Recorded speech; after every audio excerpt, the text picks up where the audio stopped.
pedagogos, mestres de escolas e sofistas. Todas as grandes sociedades ocidentais, que como Atenas e Roma, emergiram de seus bandos errantes, de suas primeiras tribos de clãs de pastores ou camponeses, aprenderam a lidar com a educação do mesmo modo como qualquer outro grupo humano, em qualquer outro tempo. Tal como entre os índios das 6 nações, os primeiros assuntos e problemas da educação grega foram os dos ofícios simples dos tempos de paz e de guerra, o que se ensina e aprende entre os primeiros pastores, mesmo quando eles começaram rusticamente a enobrecer, envolve o saber da agricultura e do pastoreio, do artesanato, de subsistência cotidiana e da arte. Tudo isso misturado, sem muitos mistérios, com os princípios de honra, de solidariedade e, mais do que tudo, de fidelidade à polis, a cidade grega onde começa e acaba a vida do cidadão livre e educado. Esta educação grega é, portanto, dupla e carrega dentro dela a oposição que até hoje a nossa educação não resolveu. Ali estão normas de trabalho que, quando reproduzidas como um saber que se ensina para que se faça, os gregos acabaram chamando de técnica e que, nas suas formas mais rústicas e menos enobrecidas, ficam relegadas aos trabalhadores manuais, livres ou escravos. Ali estão normas de vida que, quando reproduzidas como um saber que se ensina para que se viva e seja um tipo de homem livre e, se possível, nobre, os gregos acabaram chamando de teoria. Esse saber que busca no homem livre ou o seu mais pleno desenvolvimento e uma plena participação na vida da polis, é o próprio ideal da cultura grega e é o que ali se tinha em mente quando se pensava na educação. De tudo que pode ser feito e transformado, nada é para o grego uma obra de arte tão perfeita quanto o homem educado. A primeira educação houve em Atenas e Esparta. A primeira educação que houve em Atenas e Esparta foi praticada entre todos nos exercícios coletivos da vida, em todos os campos onde as pessoas conviviam na comunidade, quando a riqueza da polis grega criou na sociedade estruturas de oposição entre livres e escravos, entre nobres e plebeus, aos meninos nobres da elite guerreira e, mais tarde, da elite togada, é que a educação foi dirigida por alguns séculos. Mesmo para eles, ainda não havia a escola.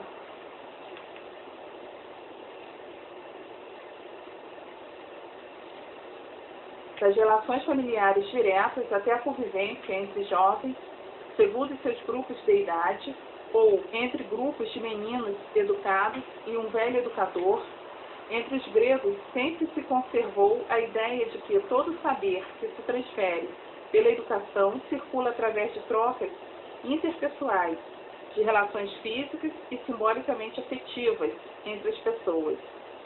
Assim, a pederastia acaba sendo considerada em Esparta como a forma mais pura e mais completa de educação entre homens livres e iguais.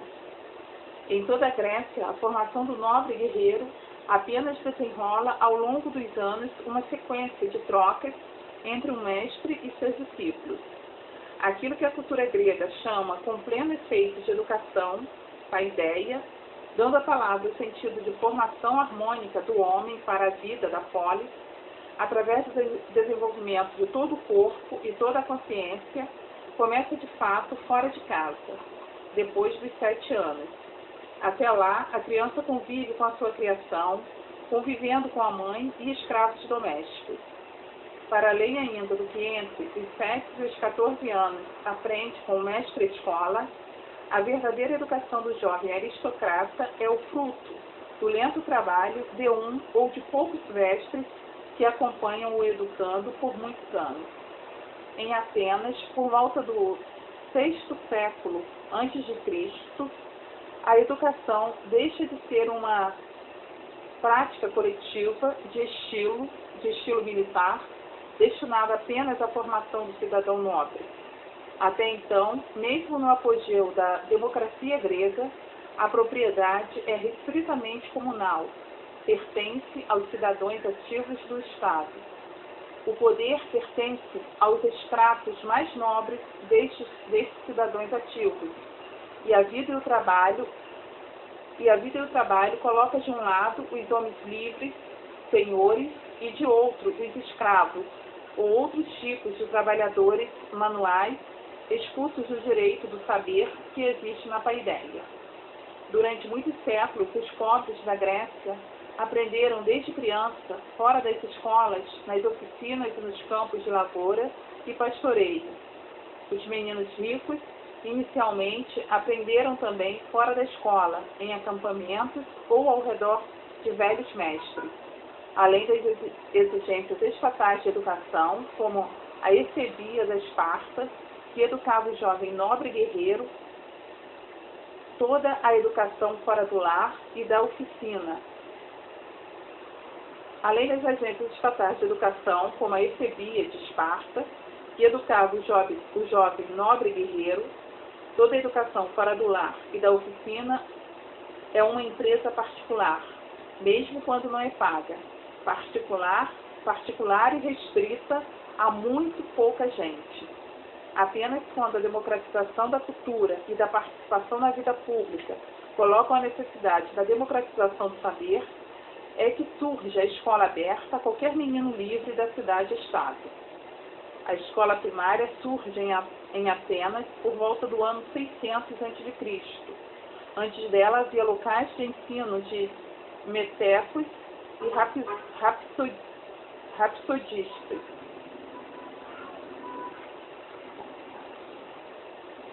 Rapsodistas que aos interessados ensinavam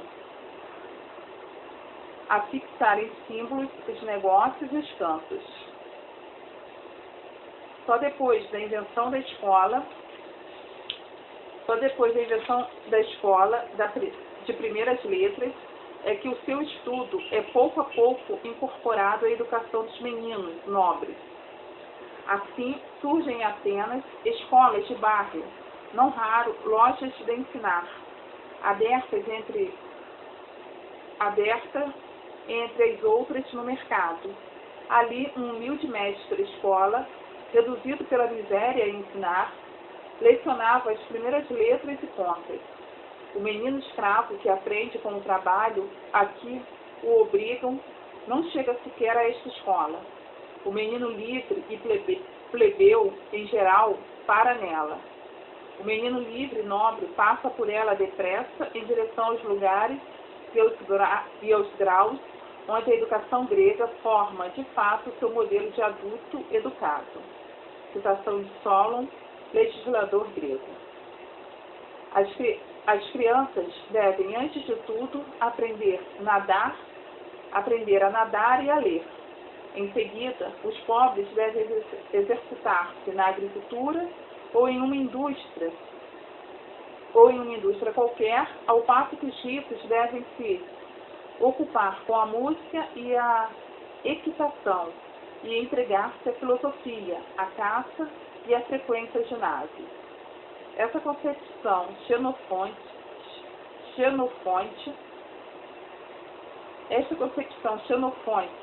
historiador, poeta, filósofo e militar grego, criticaria quase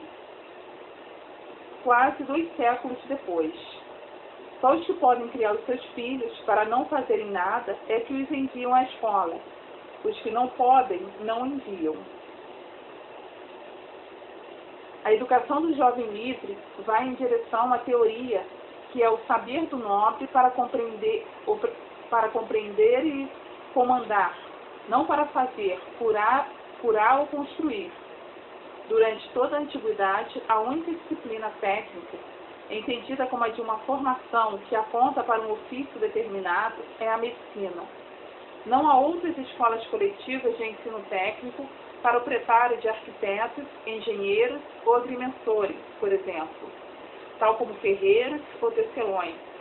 Eles aprendem de maneira simples e direta na oficina e no trabalho, através do convívio com algum velho artista. Diferenças de saber de classe dos educandos produziram diferenças curiosas entre os tipos de educadores da Grécia Antiga. De um lado, desprezíveis mestres escolas e artesãos professores, de outro, escravos pedagogos e educadores nobres, ou de nobres. De um lado, a prática de instruir para o trabalho, de outro, a de educar para a vida e o poder que determina a vida social. De todos estes adultos, transmissores transmissores de saber, vale a pena falar do pedagogo. Pequenas estatuetas de terracota guardam a memória dele. Artistas gregos representaram esses velhos escravos, quase sempre cativos estrangeiros, conduzindo crianças a caminho da escola de primeiras letras. E por que eles e não os mestres que nas escolas ensinavam? Porque os escravos pedagogos, condutores de crianças, eram afinal seus educadores, muito mais do que os mestres escolas. Muito mais do que os mestres escola. Eles conviviam com a criança e o adolescente e, mais do que os pais, faziam a educação dos preceitos e das crenças da cultura da polis. O pedagogo era o educador por cujas mãos a criança grega atravessava os anos a caminho da escola, por caminhos da vida. Nos primeiros tempos, mais do que filósofos ou matemáticos, os gregos foram guerreiros, músicos e ginastas. Assim, mais do que jurídica ou científica, a educação do cidadão livre era ética e artística, no pleno sentido que estas duas palavras possuíam na paideia grega, dentro de uma cultura pouco acostumada a separar a verdade da beleza. Mais tarde, sob a influência de Sócrates e Epicuro, um sujeito feio e outro doentio, é que a educação começa a ser pensada como formadora do espírito. Por muitos e muitos séculos, ela aponta para a harmonia que existe na beleza do corpo e a destreza para a luta, ao lado da clareza da mente e a fidelidade à polis dos cidadãos livres. Mesmo no nível da cultura letrada dos nobres, a civilização clássica não conservou sempre um único modelo ou estilo de saber, logo de educação. Ela oscilou entre as duas formas de algum modo antagônicas. A filosofia, cujo tipo dominante pode ser Platão, e a oratória, retórica, cujo tipo dominante pode ser Isócrates. Depois de constituídas as classes de homens livres que regem a democracia dos gregos sobre a divisão do trabalho e a instituição do regime escravagista para os seus adolescentes,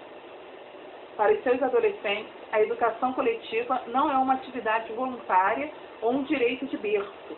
É um dever imposto pela polis ao livre, porque o seu exercício modela não um homem abstrato, sonho de poetas, mas cidadão maduro para o serviço à comunidade, projeto do político.